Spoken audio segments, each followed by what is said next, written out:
ายในตัวเมืองนครหลวงทางเขตไปได้เนาะเที่ยวไปที่โตเลยวันเสาร์วันอาทิตย์ฝนตกถ้าไปเล่นแอปแต่โทรมาได้เนาะทางที่โตให้เงียบเงียบเงียบเลยนี่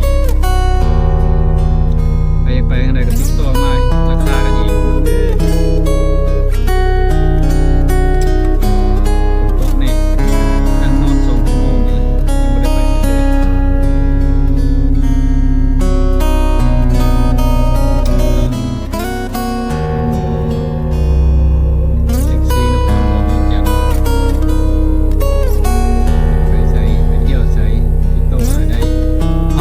บริการ